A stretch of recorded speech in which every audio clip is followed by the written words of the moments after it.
Mage, pour moi, sera toujours unique, indéniablement français et cosmopolite. Son côté Frenchy pour nos clientes rend Mage encore plus spécial.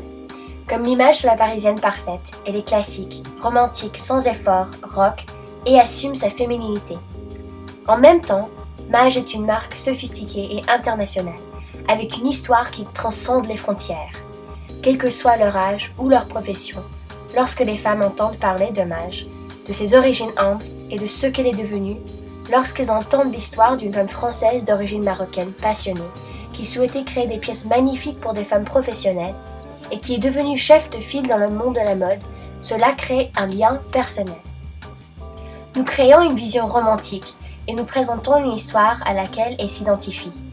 C'est à partir du moment où elles comprennent cette vision qu'elles commencent à imaginer leur vie en Mage.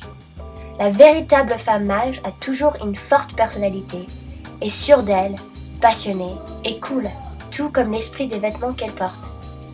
Lorsqu'on explique le concept aux femmes, il y a plusieurs manières de les impressionner.